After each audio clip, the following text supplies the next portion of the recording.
तो हमने इसके ए और बी पार्ट पढ़ा और हमने ए पार्ट को जाना कि it's related to IPC, offence related to IPC, और this is offence related to other laws, offence related to other laws. And when we come to offense related to IPC, so we have said that it is schedule 1. We have to see. First, second, we have high court have a concurrent jurisdiction and we have court of session have a concurrent jurisdiction. तो हमने बोला था कि basically court of session का हर जगह ट्रायबिलिटी का right है, और हमने देखा था कि शेड्यूल 2 में भी कोर्ट ऑफ सेशन दिया हुआ है बहुत जगह। तो हमने बोला शेड्यूल 1 में, तो हमने बोला जहां शेड्यूल 1 में कोर्ट ऑफ सेशन दिया है वो exclusively trial by court of session है, और कोर्ट ऑफ सेशन चाहे तो 26 के अंदर कॉन्करेंट जुडिक्शन के अंदर वो ट्राई कर सकती है, और वो चाहे तो डायरेक्टली कहां ट्राई कर सकती है, it can directly try under schedule 1 where it is being exclusively given right to try. But हमारे लिए प्रॉब्लम कहां थी, हमारे लिए प्रॉब्लम लाइज करती थी इस फैक्ट में कि दो they have right to triability, हमने यहीं पे एक क्वेश्चन रेज किया कि no doubt court of session have right to triable either exclusively under schedule 1 और as per section 26 concurrent जुडिक्शन। But अगर हम इन दोनों ही चीज को 193 के लाइन में पढ़े तो हमने देखा court of session does not have power to take cognizance, है ना, कोर्ट के पास पावर नहीं है कॉग्निजेंस लेने की। When it does not have power to cognizance, then how it will try? तो हमारा जो क्वेश्चन रेज था वो ये था कि अगर वो 26 कह रहा है कि ट्राई कर सकती है और 193 कह रहा है वो ट्राई कॉग्निजेंस ही नहीं ले सकती, तो हाउ इट विल ट्राई? तो हमने इसका आंसर ढूंढा कि in the cases of schedule which is given exclusively triable by court of session as per the provision of section 209, and we have understand the meaning of 209 completely कि कैसे होगा। And in the cases where concurrent jurisdiction हमने बोला 323, और हमने उसको आज पढ़ना है, that is ought to be tried by court of session. तो let us move into section 323, यानी कि it is also a case of committal. तो we have done the committal. तो answer to our question is this, how court of session will try? The answer is committal is the answer, that court of session will do trial as per the process of committal. Committal will happen under section 209 as per exclusive cases, और other cases में 323. What do you mean by other cases? है ना, ये other cases क्या हैं, इसके लिए let us move into section 323.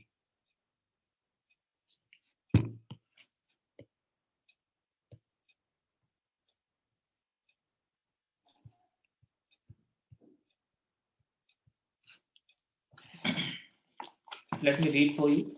First of all, read. It's very easy. जिसने 209 समझ लिया, 323 बहुत easy है. If in any inquiry into offense or trial before magistrate, this is inquiry or trial. This is if in any inquiry into an offense or a trial before a magistrate, it appears to him, it appears to magistrate at any stage of the proceeding, any stage of proceeding before signing judgment, before signing judgment, that the case is one which ought to be tried by a court of session. Case ought to be tried by court of session, he shall commit it to the court under the provision hereinafter contained, and thereupon the provision of chapter 17 shall apply to the commitment so made. हमें वो उससे मतलब नहीं है, 17 कैसे apply होगा वो बात तो समझेंगे, that is a matter of trial. हमको सिर्फ ये देखना है कमिटल कैसे होगा।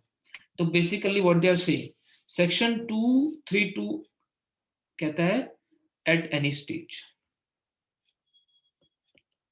तो एट एनी स्टेज का मतलब समझ रहे हो, फ्रॉम चार्ज फ्रेमिंग से लेके, not even charge framing, from date of cognizance, from cognizance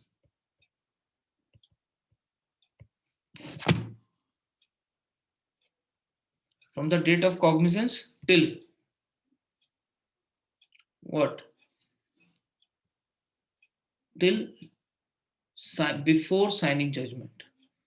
Before signing judgment. किसी भी स्टेज पर मजिस्ट्रेट को क्या लगता है, I am trying a case which is ought to be tried by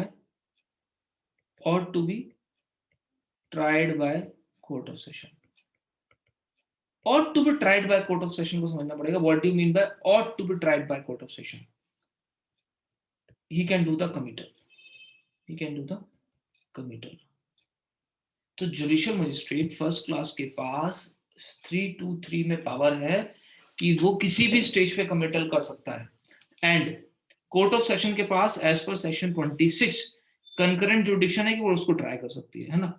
तो ट्राई का तो क्वेश्चन हमको प्रॉब्लम ही नहीं है, because we know as per section 26 it have a power to try, इसकी तो कोई इशू नहीं है। अब प्रॉब्लम ये है, क्वेश्चन ये समझना है कि कमिटल किन केसेस का होगा, बिकॉज कब होगा। तो समझ लो मेरे पास केस आया यहां पर, suppose this is police report to JM, है ना। पुलिस रिपोर्ट आई जुडिशियल मजिस्ट्रेट को, जुडिशियल मजिस्ट्रेट पुलिस रिपोर्ट के बेसिस पर क्या करेगा, he will take a cognizance लेगा, है ना। कॉग्निजेंस के बाद, कॉग्निजेंस लेने का मतलब, लेने के बाद वो डॉक्यूमेंट देखेगा, है ना, डॉक्यूमेंट हैंडलिंग करेगा, डॉक्यूमेंट हैंडल, वो इशू ऑफ प्रोसेस करेगा, वो एविडेंसेस लेगा, है ना, और फिर वहां पे लास्ट में जजमेंट प्रोनाउंस करेगा। जजमेंट साइन करने से पहले पहले, प्रोनाउंस भी इंपॉर्टेंट नहीं है, साइन करने से पहले पहले, before signing a judgement he has not signed the judgement. ठीक है, इस डेट से लेके यहां तक के बीच में कभी भी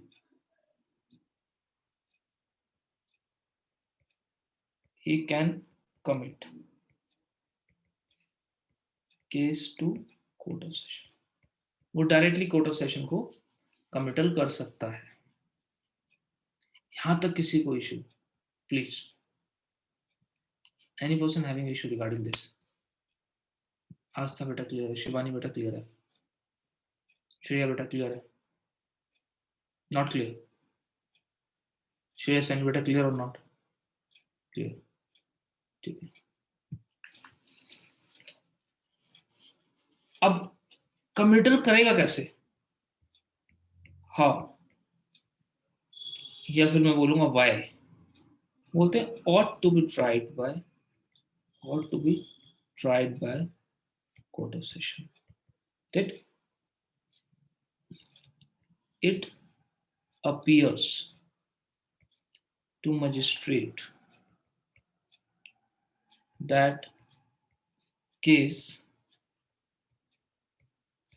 ought to be tried by court of session। it appears मतलब प्राइम फेसाई मजिस्ट्रेट को लग रहा है कि केस किसको ट्राई करना चाहिए, कोर्ट ऑफ सेशन को ट्राई करना चाहिए। ought का मतलब क्या है, ought to को ट्राई को समझ के देखना, जुडिशियल मजिस्ट्रेट फर्स्ट क्लास के पास as per the schedule 1 this person have jurisdiction to try this. समझ रहे हो, जो मैटर उसके पास आया है उसका जुरिस्डिक्शन उसके पास है। Let us pick an example from schedule 1। मैं आपको बताता हूँ, शेड्यूल 1 का एग्जांपल है जिसको जुडिशियल मजिस्ट्रेट फर्स्ट क्लास कर सकता है। एक एग्जांपल पिक कर लेते हैं, लेट इट 506 क्रिमिनल इंटिमिडेशन, है ना। तो फॉर एग्जांपल केस है उसके पास, किसका केस आया उसके पास 506 IPC. If you see 506 IPC क्या चल रहा है, he says any magistrate और magistrate first class किसी भी, तो हम JM first class can try as per the schedule, यानी कि सेक्शन 26 की गाइडलाइंस पूरी कर रहा है, that is he have power to try. Am I right, he have a power to try. अब प्रॉब्लम क्या है, ये जो केस ऑफ क्रिमिनल इंटिमिडेशन है ये किसका है, suppose Baba Ramdev, that is high profile. This section is of such a person which is a very high profile, अब इन हाई प्रोफाइल मैटर्स में नाउ क्या, security is on stake, security on stake, वो क्या कर सकता है, he can commit case to court of session under section 323। अब ये जरूरी हर बार करेगा, मैं एक एग्जांपल बना रहा हूँ, जस्ट हाइपोथेटिकल एग्जांपल है ये। आप ऑट को डिफाइन नहीं कर सकते, है ना। Ought depends upon the desire of a judicial magistrate, वो कुछ भी हो सकता है, ऑट कैन बी एनीथिंग। तो जुडिशियल मजिस्ट्रेट कोई भी सिंपली कोई भी ग्राउंड बना सकता है जिसके बेसिस पे वो ये बोल सकता है कि एज पर मी मैं इसको नहीं करूंगा, बिकॉज आई थिंक ये मेरे बस का नहीं है, आई थिंक इसके अंदर ऐसी चीजें इन्वॉल्व हैं, ठीक है। तो बेसिकली जितने सेंसेशनल केसेस होते हैं, है ना, सेलिब्रिटीज केसेस, ईटीसी, इनमें तो नॉर्मली कमिटल हो जाता है। क्यों? क्योंकि सेंसेशनल है। तो ought to be tried generally देखा जाए ऐसे केसेस हैं जिसके अंदर जस्टिस ज्यादा स्टेक पे आ जाता है, जस्टिस इन्वॉल्वमेंट ज्यादा स्टेक पे आ जाता है, और उनको ज्यादा स्क्रूटनाइजेशन की जरूरत होती है। तो judicial magistrate first class as a cause of security क्या करता है, उनको फॉरवर्ड कर देता है, किसको, कोर्ट ऑफ सेशन को directly. This is known as committal under section 323। और फिर कोर्ट ऑफ सेशन ट्राई करता है as per power of section 26, court of session will try, है ना। ट्रायल कैसे होगा, under chapter, trial will happen under, trial will occur under chapter 17। we will study that, don't worry। Chapter 17 के अंदर होगा, ये सब तो बात की बात है, अभी तो सिर्फ हमें कमिटल समझना है। ये वाला कमिटल सबको समझ में आया प्लीज, सिंपल है ना, very simple. At any stage before the filing of signing of judgement, judgement sign होने से पहले किसी भी स्टेज पर मजिस्ट्रेट को लगता है कि ये ऐसा मैटर है जिसको मुझे नहीं देखना है, मुझे नहीं देखना चाहिए, या मुझे इसमें कुछ प्रॉब्लम लग रहा है, या मुझको लगता है कि this is ought to be said, यानी कि कोर्ट ऑफ सेशन को देखना ठीक है। ऑट का मतलब होता है कि जुडिशियल माइंड ऑफ जज फील और अपीयर, तो इट अपीयर्स टू द जज who is trying the case that I should not try, rather who should try, court of session should try।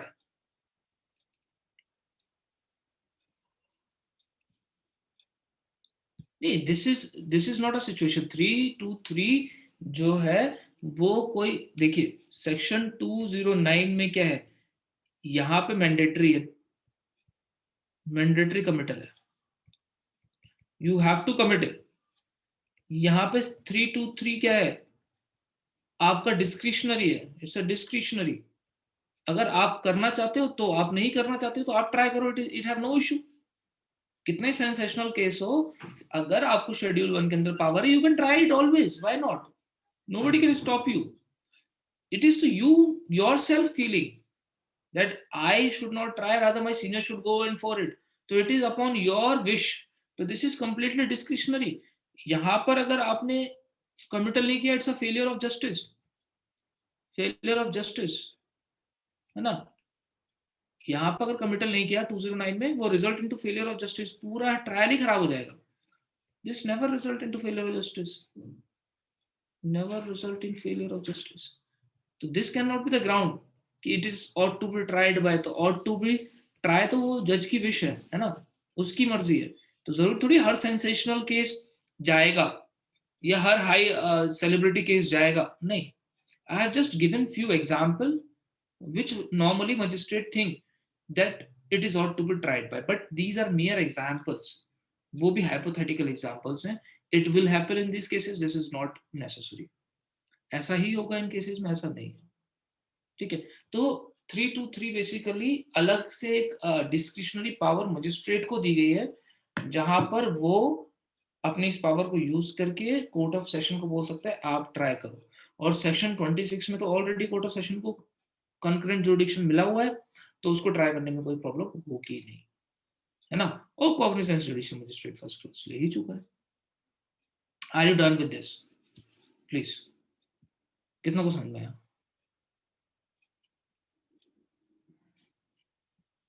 Please, एक किसी को भी कोई क्वेश्चन है प्लीज इन द क्लास एक बार लिख दो मुझको, है ना, मत प्लीज लिख दो। आई विल हैव इट, मैं लिख दो एक बार, ठीक है। तो देखिए सेक्शन 209 और सेक्शन 323 में क्या डिफरेंस है? यहाँ पे जो शैल है ये exclusively trial by court of session पे लगता है और ये मैंडेटरी है। ये यहाँ पर भी शेल है, बट यहाँ का जो शेल है वो ought to पे लगता है, ought to be tried, और when it ought to be tried, तो ये क्या है? ये डिस्क्रिशनरी है, डिस्क्रिशन ऑफ कोर्ट, ठीक है। तो कमिटल दोनों के अंदर कमिटल है, बट कमिटल एक में डिस्क्रिशनरी है, ठीक है, और एक में क्या है? It is not discretionary, it is mandatory, nothing else, right. चलिए बताइए उमर, क्या क्या है? Okay, section 323 is discretionary on JEB, but once it is committal, will it bind court of session to try it? नहीं, try to understand, 209 में committal हो या 323 में कमिटल हो, कोर्ट ऑफ सेशन में जब चला गया तो फिर वो कोर्ट ऑफ सेशन की विश है, वो खुद ट्राई करे या किसी और को फॉरवर्ड कर दे ट्राई करने के लिए, ना। वो हम जब ट्रायल पढ़ेंगे ना, जब हम ट्रायल पढ़ेंगे तो हम इस चीज को पढ़ेंगे, don't worry, this is something which is beyond this, कि कोर्ट ऑफ सेशन क्या करेगा, ठीक है। बट आंसर इज दिस, एक बार कोर्ट ऑफ सेशन पे चला गया तो वो कोर्ट ऑफ सेशन के विषय की उसको अब क्या करना है, बिकॉज वो हायर अथॉरिटी है ना, और वो डिसाइड करेगा कि अब उसको क्या करना है, ठीक। अभी तो हम सिर्फ जेएम का पार्ट पढ़ रहे हैं कि जेएम के लिए भेजना मैंडेटरी है, भेजने के बाद क्या होने वाला है उसको हम कोर्ट ऑफ सेशन का जब ट्रायल पढ़ेंगे तो उसको बहुत अच्छे से पढ़ेंगे, डोंट वरी अबाउट दैट, है ना। तो मैंडेटरी है नहीं है? Answer is not mandatory right now, ठीक है, ठीक। तो कोर्ट ऑफ सेशन के लिए जब एक बार 209 में या 323 में कमिटल हो गया तो क्या कोर्ट ऑफ सेशन के लिए मैंडेटरी है कि वो खुद ही ट्रायल करेगी? उसको हम बात को पढ़ेंगे, अभी के लिए answer is this, it is not mandatory for it, वो ट्रांसफर कर सकती है। असिस्टेंट कोर्ट ऑफ सेशन किस लिए होती है? एडिशनल कोर्ट ऑफ सेशन किस लिए होती है? इसलिए ही होती है कि डिस्ट्रीब्यूशन ऑफ वर्क हो, है ना। तो there is a distribution of work. चलिए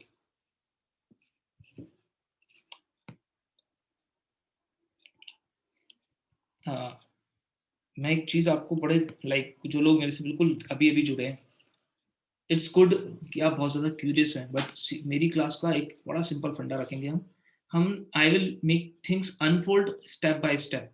तो मैं पूरी सीआरपीसी आपको अनफोल्ड नहीं कर सकता, वो बहुत सारे बच्चों के लिए हो सकता है, आपके लिए मैनेजेबल हो, बट बहुत सारे बच्चों को प्रॉब्लम हो जाएगी।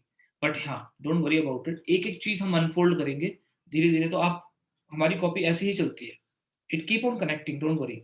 तो जब आप धीरे धीरे एक एक स्टेप आगे बढ़ेंगे तो आपको अपने हर फ्यूचर सवालों का जवाब मिलता रहेगा। तो कोशिश क्या करो कि जो प्रेजेंट के सवाल हैं, जो अभी के कॉन्सेप्ट हैं, वो नहीं समझ में आया पूछो, फ्यूचर का कॉन्सेप्ट है एक पेज पे लिख लो, यू विल सी कि वो आपका सॉर्ट आउट होता रहेगा, और आपको लगता है नहीं सॉर्ट आउट होता है तो एक हफ्ते बाद या 2 हफ्ते बाद हम उसको कवर कर लेंगे कि सर ये वाले टॉपिक्स हो गए हैं और मुझे इनमें ये इशू था और इनको हमने डिस्कस नहीं किया, है ना। तो उससे क्या होगा, आपको बड़ा बेटर समझ में आएगा। और जब आप रिवाइज कर रहे हो तभी भी कोशिश किया करो कि अपने दिमाग को थोड़ी सी आगे मत चलाओ, गो विद द कॉपी, है ना। अनफोल्ड मैं करूंगा, क्योंकि जब मैं अनफोल्ड करूंगा तो बहुत अच्छे से आएगा, डोंट वरी। चलिए, तो we are done with this. तो section 26, 209 and 26A and 209 and 2323 को हमने एक साथ रीड कर लिया, है ना। Let us give a reading of section 26B। This part was very small part was remaining, है ना, इसको पढ़ लेते हैं एक बार ताकि हम कंप्लीट कर दें पूरा।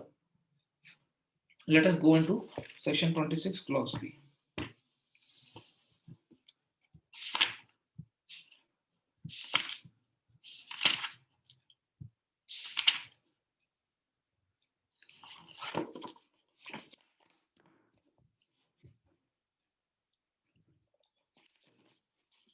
26 clause B, any offense under any other law shall, when any court is mentioned in this behalf in such law, be tried by such court, and when no court is mentioned, may be tried by High Court or other court by which such offense is shown in first schedule to be triable.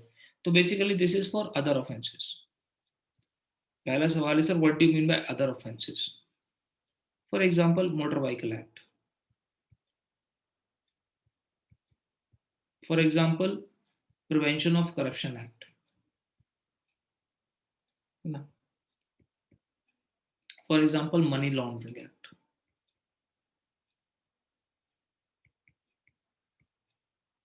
Laundering Act.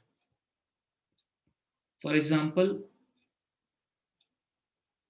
let it be, और बहुत सारे act हो सकते हैं. Cow Slaughter Act. Cow Slaughter Act. There are so many other SC/ST Act. ये सारे act हैं जिनके अंदर ऑफेंसेस दिए हुए हैं. आईपीसी के अलावा ये ऐसे एक्ट हैं जिनमें offence, for example speeding up car, corruption के, मनी लॉन्ड्रिंग कर रहा है उसके ऑफेंसेस जो उनके बारे में इन सेक्शंस, इन ऑफेंस में दे रखे हैं. What 26(2)(b) says? One thing, first thing, if act provides court, तो कह रहे हैं अगर एक्ट के अंदर ही, for example motor vehicle act provides that the offenses related to motor vehicle act will be tried by motor vehicle tribunals और motor vehicle courts अलग से क्रिएट की गई है ना, motor vehicle के courts अलग से क्रिएट कर दी गई है. तो बोलते हैं if act provides separate courts,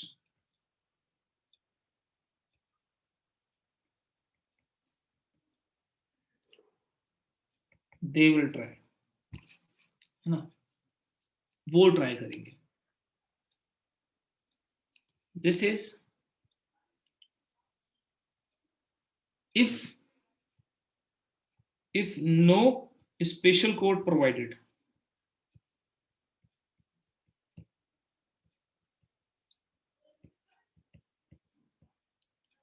अगर इस एक्ट के अंदर कोई स्पेशल कोर्ट प्रोवाइड नहीं किए तो कौन ट्राई कर सकता है? हाई कोर्ट और कोर्ट गिवन इन शेड्यूल 1. तो या तो हाई कोर्ट प्रोवाइड करेगा या court given in schedule 1. What do you mean by court given in schedule 1? अभी समझेंगे. इतना पैराग्राफ समझ में आया नहीं आया? श्रेया बेटा समझ में आया? सनी नहीं आया? शिवानी बेटा समझ में आया? भारती, उमर समझ में आ गया? आयुष्मान समझ में आया? प्रियंका? तो basically what I am saying is कि अगर आईपीसी के बाहर के कोई एक्ट हैं तो उनमें सबसे पहले हमको देखना है कि क्या उस एक्ट के अंदर कोई स्पेशल कोड बनाई गई है. If yes, answer is they will try. If there is no special code तो कौन ट्राई करेगा? हाई कोर्ट या कोर्ट गिवन इन शेड्यूल 1. अभी हमने शेड्यूल 1 में बोला है, यही बोल रहे हैं कोर्ट्स गिवन. ऊपर बोल रहे हैं एनी अदर ऑफेंस और फिर बोल रहे हैं court given in schedule 1. Schedule 1 तो आईपीसी की बात कर रहे हैं. तो what they mean to say basically, तो basically they mean to focus upon the part B of schedule 1.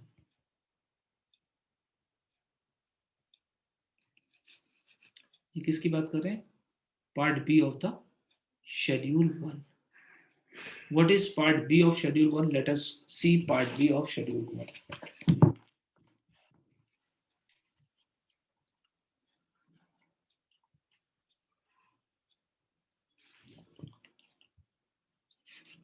मिला सबको?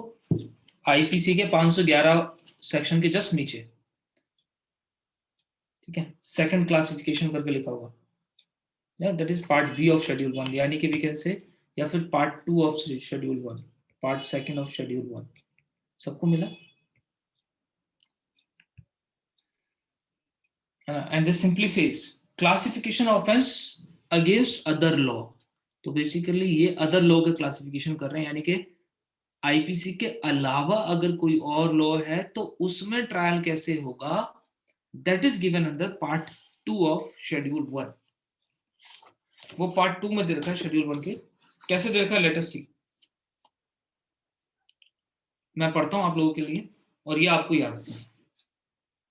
अभी हमको सिर्फ इतना याद रखना है, if punishable with death, imprisonment of life और इम्प्रिजमेंट मोर देन 7 ईयर, यानी कि दिस इज 7 ईयर और अपवर्ड। अगर 7 साल से ऊपर है ऑफेंस में से पनिशमेंट, तो कोई और लॉ है आईपीसी के अलावा और जिसमें सजा 7 साल से ऊपर दे रखी है, ट्रायल कौन करेगा, कोर्ट ऑफ सेशन। ठीक है, सेम वे वो बोलते हैं सजा 3 to 7 ईयर की है। अगर पनिशमेंट 3 to 7 ईयर है, ट्रायल कौन करेगा, जेएम फर्स्ट क्लास। और लेस देन 3 ईयर है तो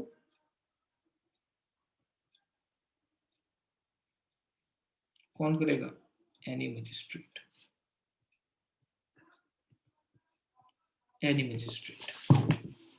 तो this is what they are saying. तो सेक्शन 26 कुछ नहीं कह रहा है, सेक्शन 26 कह रहा है बी पार्ट सिंपल सी बात बोल रहा है हमको कि या तो उस एक्ट के अंदर पर से कोर्ट दे रखी होगी तो ऑब्वियसली फिर वो कोर्ट ट्राई करेगी, कोई प्रॉब्लम नहीं है। अगर वो कोर्ट नहीं दे रखी है तो शेड्यूल 1 के पार्ट बी में जाके देखिए कि कौन सी कोर्ट। तो जहां कोर्ट ऑफ सेशन देखा वहीं कोर्ट ऑफ सेशन के पास पावर है, बाकी कहीं और नहीं है।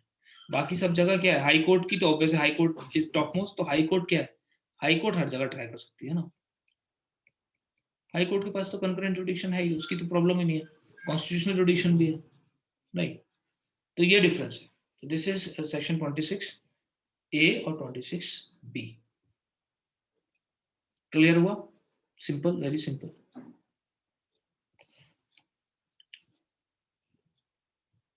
प्लीज बोलिए आयुष्मान।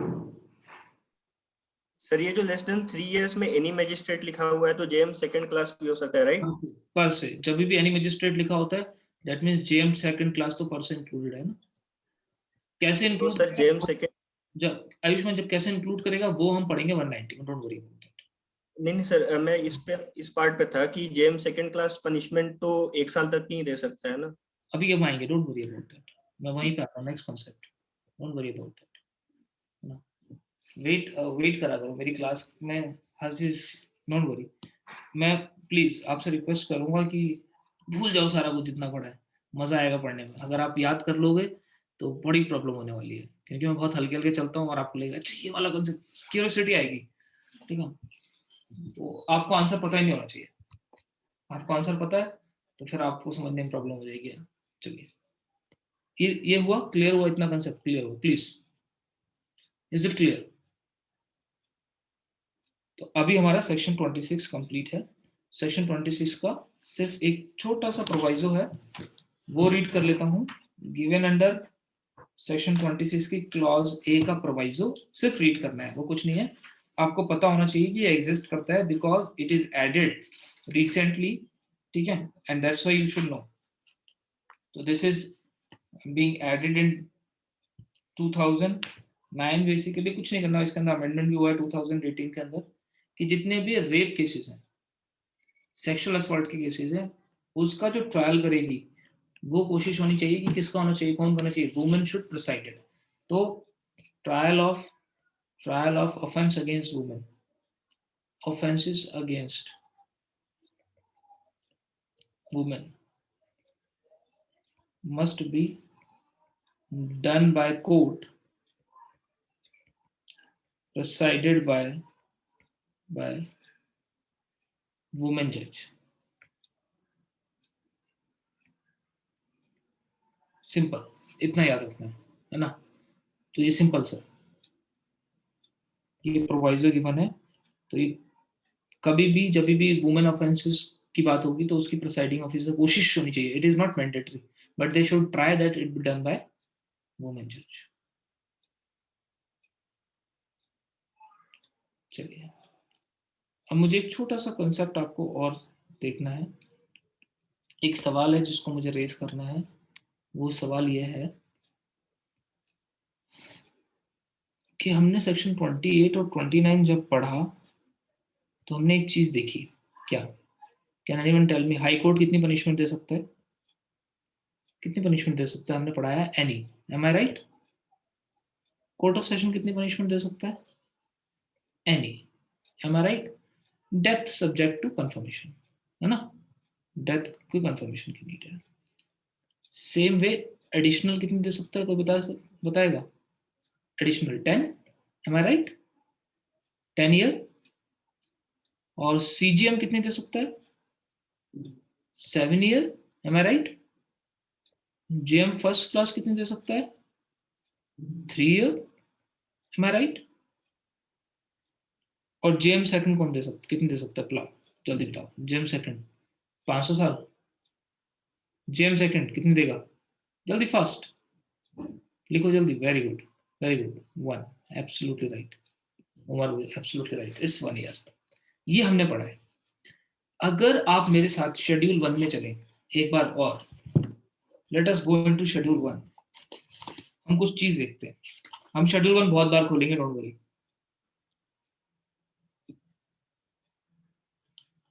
आप मेरे साथ section number, if you open section number 312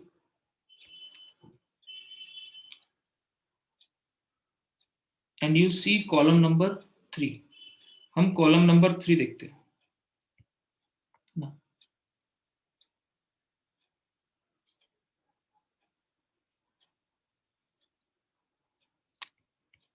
assistant, ये मैंने एडिशनल लिखा, असिस्टेंट ये, ठीक है।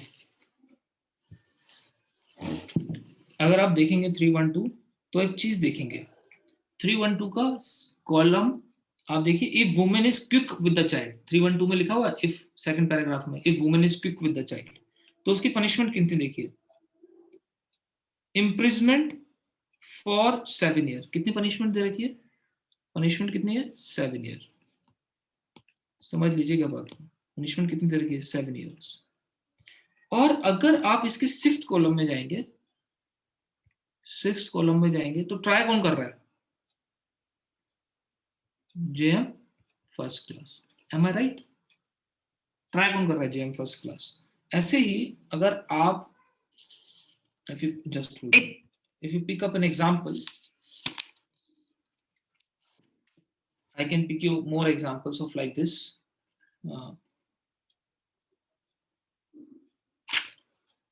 For example 317, if you see example 317, that is punishment कितनी तरह की है? 7 years। और देख कौन रहा है? JM first class, am I right? ऐसे ही we pick up so many example of it, आप देखिएगा।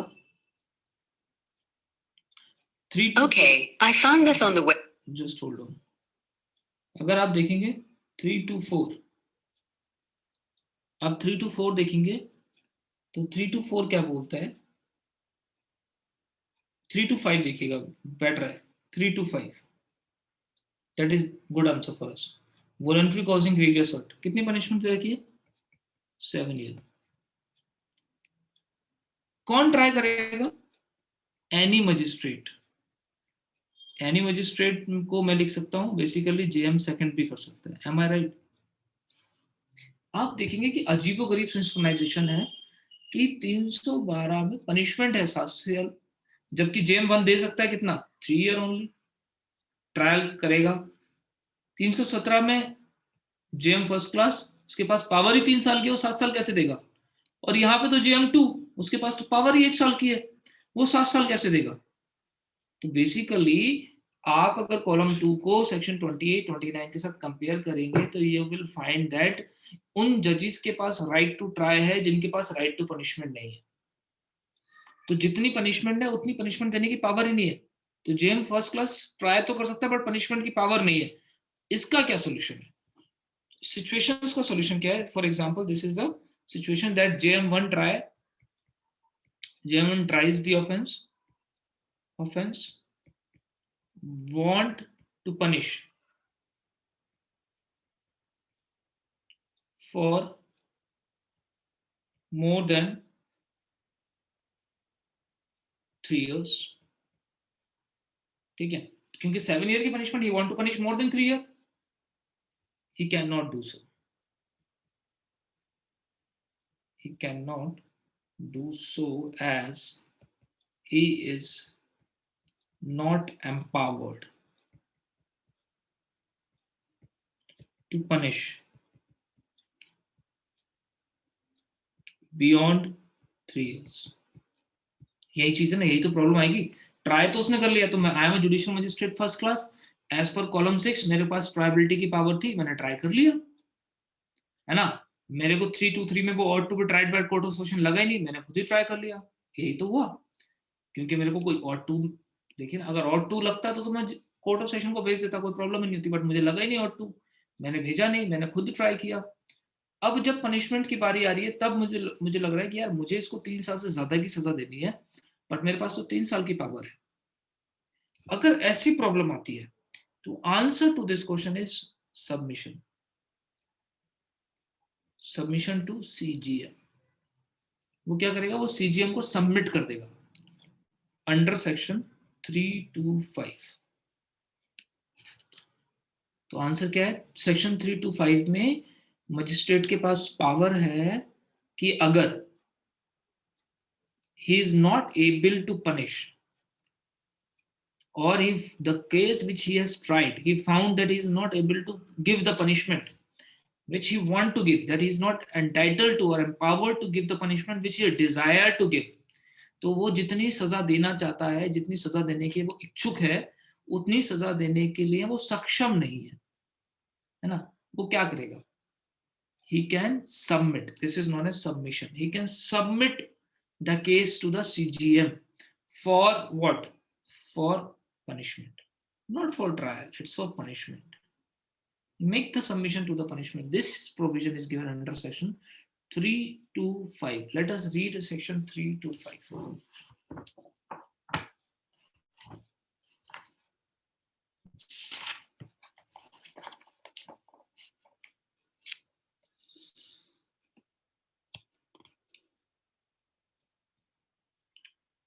श्रेय समझ में आ रहा है सवाल कि क्या करेगा, कॉन्सेप्ट क्या, 323 से क्या डिफरेंस है. 323 में कमिटल हो रहा है, मुझे लगता है मैं ट्राई ही नहीं कर सकता.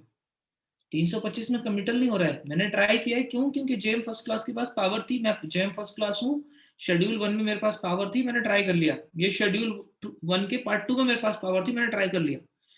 बट ऑफेंस ऐसा है जिसकी पनिशमेंट क्या है, मेरी पावर से ज्यादा है, और मैं उसमें पनिशमेंट ज्यादा ही देना चाहता हूँ. अगर मैं कम पनिशमेंट देना चाहता हूँ तो मैं पनिशमेंट दे सकता हूँ, बट मेरा मन है कि मैं उसको पनिशमेंट भी ज्यादा दूं, यानी कि 7 ईयर देना चाहता हूँ. तो मैं क्या करूंगा, answer to this lies under section 325. Let us read section 325 and find out.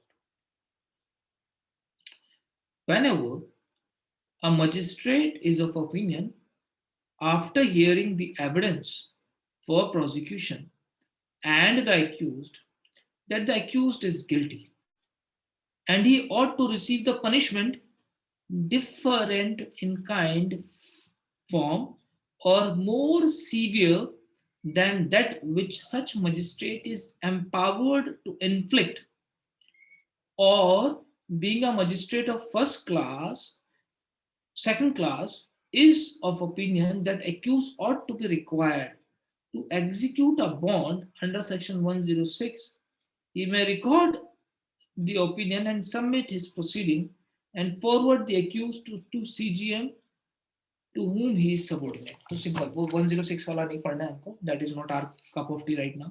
हमको बात को पढ़ना है सिंपल. तो क्या है, JM found that accused is guilty. तो सबमिशन के लिए क्या इंपॉर्टेंट है कि आप फाइंड कर लो वो गिल्टी है, और उसके बाद क्या लग रहा है, he deserve more punishment that you are empowered to inflict.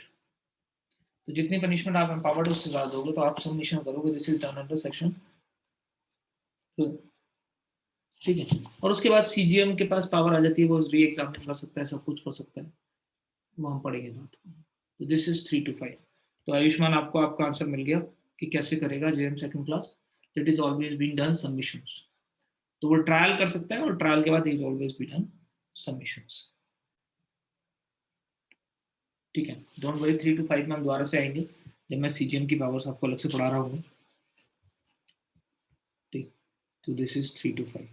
एक बार 3 to 5 को रीड कर देता हूँ आपके लिए, और आपको उसे रीड करना, उसका तो कोई कंसेप्ट ही नहीं है, there is no concept in this, बस रीड करना है उसको। ठीक है, let us read for you. एक बार रीड करते हैं, किसी को कोई सवाल लगे तो पूछ लीजिएगा प्लीज 3 to 5 पे। When more accused than one are being tried together, the magistrate considered it necessary to proceed under subsection 1. In regard to any of such accused, he shall forward all the accused who are in opinion guilty to the chief CGM. Problem क्या है इसका, ये क्या कहना चाहते हैं? For example, they are saying like this. For example, 1 2 3 4 इतने accused हैं, tried, है ना, बाय जेएम फर्स्ट क्लास। और जेएम फर्स्ट क्लास को क्या लग रहा है? ये ए है, ये बी है, ये सी, ये D. JM first found that all guilty. उसने क्या फाइंड किया? देख सारे गिल्टी है, but A deserve more punishment than he empowered to give। जितनी पनिशमेंट वो एम्पावर्ड है उससे ज्यादा डिजर्व करता है ए, बाकी नहीं डिजर्व करते हैं। तो क्या वो सिर्फ answer to this, how to do submission, should he submit only A? Answer is no, he have to submit all the accused। ठीक है, तो एक से ज्यादा ऑफेंडर्स हैं और उनमें से सिर्फ एक या दो ऐसे ऑफेंडर्स हैं जिनको ज्यादा पनिशमेंट की जरूरत है, बाकी को नहीं है, still you have to submit a whole case, है ना। तो आप वो सेपरेशन नहीं कर सकते, आपको सभी को भेजना पड़ेगा। तो एक पर्सन को भी अगर ज्यादा इंपॉर्टेंट आपको लग रहा है, ज्यादा पनिशमेंट देनी है, तो फिर आपको सभी को भेजना पड़ेगा। ऐसा आप सेपरेशन नहीं कर सकते कि 3 को आप पनिश कर दो क्योंकि वो 2 साल से कम सजा दे दी आपने, या 1 साल से कम सजा दे दी है, या 3 साल से कम सजा दी है, और एक जिसको आप 3 साल से ज्यादा सजा देना चाहते हो उसको आप भेज रहे हो, ऐसा नहीं होगा। तो आपको सबको भेजना पड़ेगा, वरना किसी को नहीं भेजो। Right, simple, it's very simple. Last line read कर लेता हूँ। The CGM to whom proceedings are submitted may, if think fit, examine the parties and recall and examine any witness who has already given evidence in the case, and may call for and take any further evidence, and shall pass such judgment, sentence, or order in the case as he think fit and as is according to law। तो CGM is not bound by the view, simple सी बात है, judicial magistrate first class का view है कि मुझे उसको 3 साल से ज्यादा सजा देनी है, सीजीएम को सबमिट कर दिया, उसके बाद सीजीएम का डिस्क्रिप्शन है ना। It is not bound by the view of JM first class. वो चाहे तो बढ़ा के पनिशमेंट दे दे, वो चाहे तो कोई और ऑर्डर कर दे, वो चाहे तो कम पनिशमेंट दे दे, क्योंकि हायर अथॉरिटी है। तो मैं, you can not guide me ना, आई एम हायर अथॉरिटी। तो आप मेरे को खाली व्यू दे सकते हो, but it is my wish to accept your view और नॉट। सिमिलरली सीजीएम क्या है, उसके अपर हैंड है ना वर्किंग में, तो वो सिर्फ उसका व्यू लेगा, बट डिसीजन सीजीएम का खुद का होगा, सिंपल। तो this is we are done with, now we are done with section 26। this is how section 26 combined with section 193, 209 and 323 and 325। और जब हमने 193 पढ़ा तो हमने इसको कंबाइन किया 199 क्लॉज 2 से, हमने इसको कंपाइल किया 319 से, हमने इसको कंपाइल किया 345 से, और हमने इसको कंपाइल किया 349 से। This is what we have studied till now, है ना। और ऑब्वियस है शेड्यूल 1, एंड शेड्यूल 1 में हमने फोकस किया column number 3 and column number 6. This is what we have done till now. अब इसके बाद मैं डिक्टेट करता हूँ आपको थोड़ा सा, है ना, डिक्टेट इट